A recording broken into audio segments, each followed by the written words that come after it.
제가 이제 사실은 수학을 학생들 가르치는 직업을 갖고 있는데, 둘째 같은 경우는 보니까는 수학에 확실히 재능이 있습니다. 공부에 재능도 있고, 제가 이제 근데 자석 학생들 옛날에 가르쳐 오면서 아까 원장님께서 유튜브나 이런 데서 말씀하신 것처럼 중학교 때 공부를 사실 쌓아놓으면 고등학교 때 사실은 그 학생들이 너무 편하게 사실은 좀 가는 경우가 있거든요.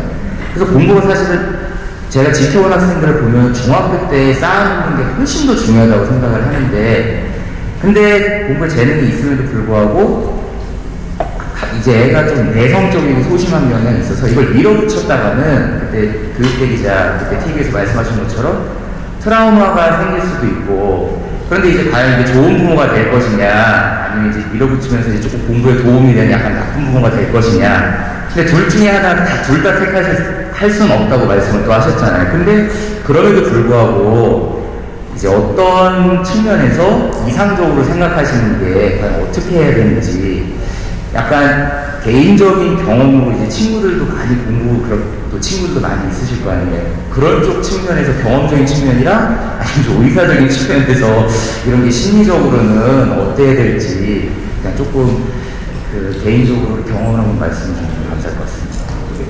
네, 좋은 질문이고요. 이것도 교육대 기자 TV에서 제가 거기서 이제 편집장님이 얘기해 주셔서 답변을 드렸는데, 거기서는 이렇게 답변을 드렸어요. 그러니까 저는 두 가지 토끼를 다 쫓을 수는 없기 때문에, 만약에 자신이 진짜 공부에 어느 정도 재능이 있고 푸시를 하면 잘할 것 같다는 확신이 부모한테 든다면, 가능성이 뭐 100%나 아니어도 한 80%가 있다면 나는 나쁜 부모가 될 것 같다라고 말씀을 드렸어요. 왜냐면 이건 이제 제 경험에 기반하는 건데 그런 거죠. 저도 뭐 중학교, 고등학교 때는 부모님이 저를 그렇게 강하게 매몰차게 그런 상처를 주는 얘기도 하고 강하게 푸시를 하는 게 사실은 조금이 아니죠. 많이 싫었고 이해도 안 됐기도 했는데, 대학교에 가고 나서 과외를 하면서 바로 느꼈어요. 그러니까 부모님이 나를 그렇게 푸시하고 그런 게 진짜 나를 미워하거나 나를 안 좋게 봐서 그런 얘기를 하신 게 아니라, 진짜 내가 나한테 그런 나쁜 부모가 되는 역할을 함으로써 나한테 또 공부를 하려는 동기부여를 해주기 위함이었거나를 사실 성인이 되면 바로 느끼거든요. 네.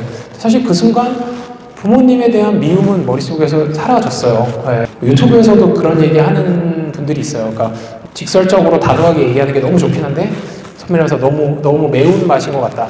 근데 여기서 얘기를 드리자면 이 자리니까 다 엄마한테 매운 겁니다. 네. 그러니까 저도 가만히 생각을 해봤는데, 저는 심지어 뭐 여자친구나 뭐 가족이나 뭐 친한 친구한테도 항상 제가 일반적으로 듣는 평이, 주석이 너는 너무 직설적이다, 또 너무 단호하다. 물론 그 말이 정말 애정을 담고 있는 걸 알지만 너를 정말 친하지 않거나 잘 모르는 사람들이 들으면 가뜩이나 너의 포지션이나 외모상 너를 되게 소위 말해서 싸가지 없거나 차갑다고 오해하기 쉽다. 근데 이게 다 저희 어머니한테 배운 거예요. 그러니까 이게 되게 슬픈 게 뭐냐면, 저도 되게 다정하게 얘기하고 싶고 뭐 저희 치과 직원들이 잘못을 해도 되게 똑같은 얘기를 해도 기분 나쁘지 않게 얘기를 하고 싶은데, 어렸을 때부터 들어왔던 게 그런 거죠. 기분이 너무 나쁘고 상처를 받지만 그러니까 그만큼 잊질 않으니까 수정은 하게 되는 그런 멘트를 듣고 살아오다 보니까 이게 참, 저도 그러고 있어요. 네. 그래서 일적으로는 좋지만 뭐 저희 직원 인터뷰를 봐도 그렇고 상처도 받고 친구들한테 오해도 사고 그러는데, 그런 거죠. 그 중간적인 방법이 있다면 저도 너무 좋을 것 같고, 사실 그런 방법이 있을 수도 있습니다. 뭐 오은영 박사님 알고 계실 수도 있겠죠. 근데 적어도 저는 잘 몰라요. 네. 그러다 보니까 정신과에서도 그런 얘기 합니다. 수업 들을 때 그런 거죠.